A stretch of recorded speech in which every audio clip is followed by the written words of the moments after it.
Weird, weirder, weirdest. That night, Judy tried to finger knit before she went to sleep, but her yarn was one big spaghetti monster with no beginning and no end. It had more arms than an octopus and more legs than a clutter of spiders, more knots than a kindergarten shoelace. She turned off the light and wriggled under the covers on her top bunk. Out of habit, she felt for the warm spot where Mouse usually slept. Empty. Then she remembered she made Mouse sleep in Stink's room tonight. At last, she fell asleep. She dreamed of spaghetti. She dreamed of spider webs. She dreamed of a spaghetti yeti caught in a spider web. When she woke up and the next morning, her hair was a super snarl, just like the yarn on the floor. Judy spit on her hand and tried to tame her wild hair. She stared at the yarn yeti on the floor. She picked at the scab on her knee. She thought about her naughty problem. How was she going to finger knit with this mess? Eureka! She, Judy Moody, had a brainstorm. All it was going to take was every friend she had. Judy turned her mood pillow to the smiley side.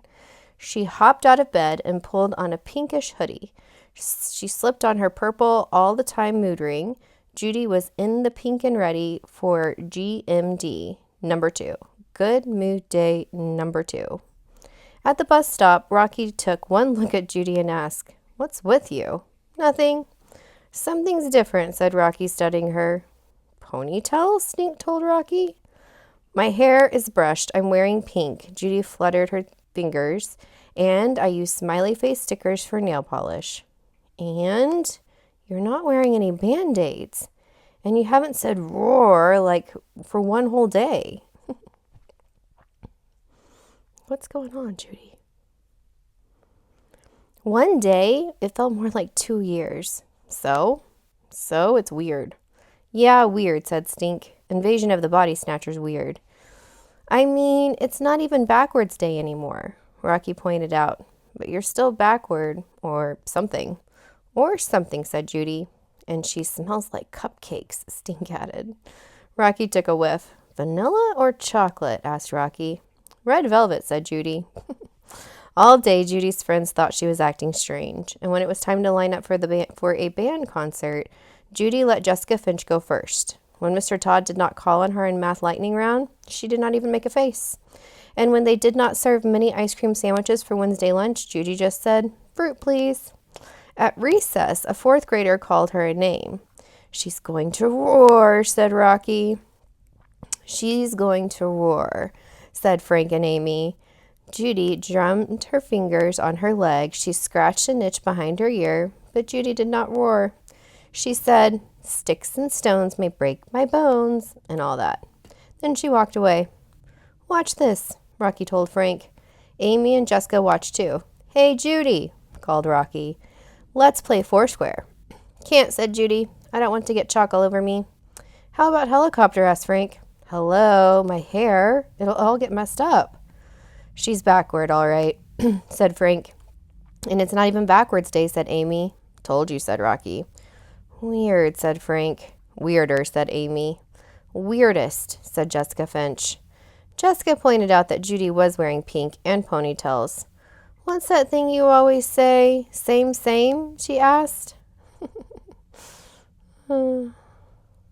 "Hey, she's right. You guys are twins," said Frank. "Are you sick or something?" Rocky asked. "Yeah. Are you sure you're feeling okay?" asked Amy. "Guys," said Judy, "I'm not sick. Yeti's honor." Judy crossed her heart. "Tell you what." Oops. "I have an idea." "Phew," said Rocky. "She has an idea. Boy, am I glad to hear you say that." "What are we going to do?" asked Frank. "Break a record? Save the world? Predict the future? Have our own spelling bee?" asked Jessica Finch. "How about the Boston tub party thing you guys did?" said Amy. "Nope, nope, nope," said Judy. "It's something we've never done before." "Ooh," said Amy. "What is it?" "It's a secret," said Judy. "Come over after school and I'll tell you then." "A Judy Moody wacky idea?" said Rocky. "This is going to be good," said Frank. "This is going to be big," said Rocky. "Be there or be square, and don't forget to brush your hair," said Judy. "Hey, she's right." "Oh, I'm in," said Rocky. "Me too," said Amy and Frank. Me, 3, said Jessica Finch. Rocky pulled Judy aside. You invited Jessica Finch? He whispered. For real? It's the new me, said Judy. Nanu, Nanu. Before Judy's friends got to her house, she stuffed piles and piles of her lacy finger knitting chain into her closet and shut the door. This way her room would look neat and clean, a la Jessica Cleanroom Finch. Now, the only thing out of place was the tangled mangle of yarn made by Mouse. But thanks to her friends, that mess would be solved in no time. When everybody got to her house, they tried to guess what the wild and crazy idea Judy had come up with this time. I bet we're going to make the Eiffel Tower out of icing, said Amy. I bet we're going to build a pyramid out of Jell-O, said Frank. I bet we're going to prank Stink with Judy's periscope, said Rocky. Nothing like that, said Judy. We're just glad you had one of your crazy ideas, said Rocky. It means you're back. Back from where? Never mind, said Rocky. Just tell us what the thing is. Judy led them up the stairs. Her mood pillow was propped against the door, smiley face out. She flung open the door to her room. Ta-da, she called. Rocky froze. Frank gaped. Jessica blinked. Amy took off her glasses and put them back on, like she wasn't seeing right. Judy's room was neat as a pin, but right smack dab in the middle of the floor was a giant puddle of yarn. A muddle of yarn. One big, humongous mess of tangled up yarn. Welcome to Yarnapalooza, Judy said eagerly. Yarnapawada? asked Jessica. We're going to have a yarn party. Mission, should we choose to accept the dare, which we will, is to entangle this yarn yeti. This is your big idea, Frank asked. You're from another planet if you think this is fun, said Rocky. Z's, said Amy, pretending to snore. I'll help, yelped Jessica Finch, picking up the thread of pink yarn. Come on, you guys, it'll be fun, I promise, Judy told them. About as much fun as watching socks dry, said Frank. Then you guys think of an idea, said Judy. In the meantime, Frank, hold out your arms. Why me? Frank asked as he held out his arms. Judy pulled out a big mess until she found an end. She started to wind the yarn around Frank's hands. She wrapped and wrapped the yarn in a circle. Green yarn turned into blue yarn, which turned into red yarn. Can I put my hands down yet? Asked Frank. My arms are killing me. Not yet, said Judy. Hey, did you guys know a ball of yarn is called a clue? So you're clueless, asked Rocky.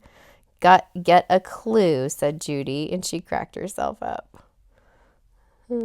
Hey, I know. Let's play Clue, said Amy. Or I have a level 3 spelling game we could play, said Jessica. Rocky flared his nose. Count me out, he said. Let's be detectives again. We could solve a real-life mystery, said Frank. You know, like we did when that puppy, Mr. Chips, went missing. Great, said Judy. Her friend smiled and nodded, eager to hear what the mystery was going to be. I have an idea. Quiet, everybody, hissed Rocky. Judy's getting one of her brainstorms.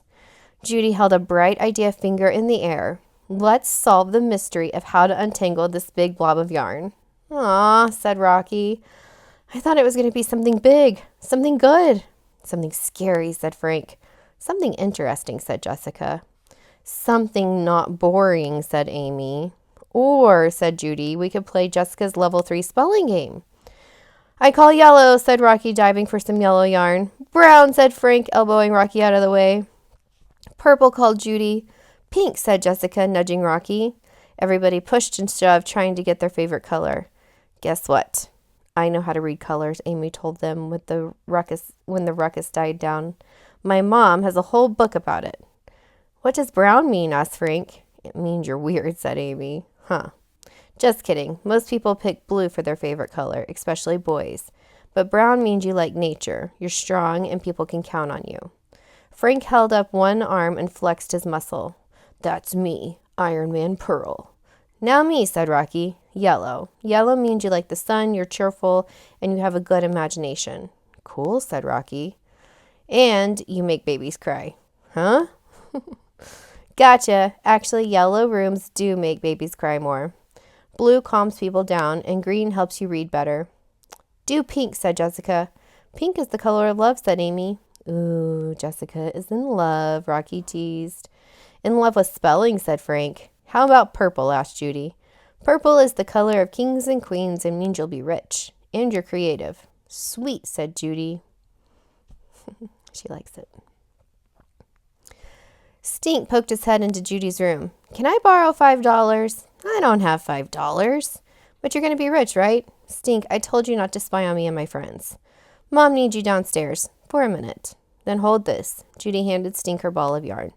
I'll be right back, she said to her friends. But when she started downstairs, she could overhear Stink whispering with them. Mom didn't need her. Stink had just made that up. Judy hurried back to her room. Everyone fell silent. Rocky poked Frank, who elbowed Amy. You tell her, said Frank. Tell me what, said Judy.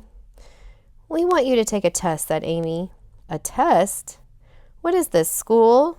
More like a quiz, said Rocky. An alien test, Stink said, like those magazine quizzes Mom's always taking.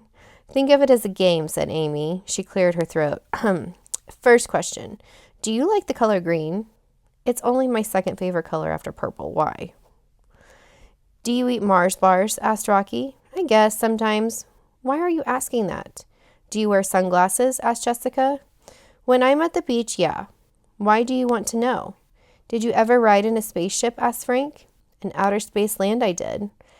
Do you hold your breath when you pass the graveyard? Asked Stink. Doesn't everybody? Do you ever answer a question with a question? Asked Frank. Huh? See, I'm telling you, said Stink. Do you ever say, I come in peace? Asked Amy. Nope. Uh-huh, said Stink. When we were searching for Bigfoot, you did. How many times have you seen the movie E.T.? Asked Rocky. Tons of times. But you guys have too, right? Do you ever say, Nanu, Nanu? Nanu, Nanu? There, she just said it. That proves it, said Stink. Proves what? That I passed the test? You passed all right, said Stink. You're an alien. A for real outer space alien. Judy, called Frank, peering at her through his glasses. Are you in there? Ring up Lupa, yarnapalooza, yada yada, nanu nano, said Judy. The room got dead quiet, outer space quiet. Nobody blinked. Amy looked at Frank, who looked at Rocky, and Jessica popped up.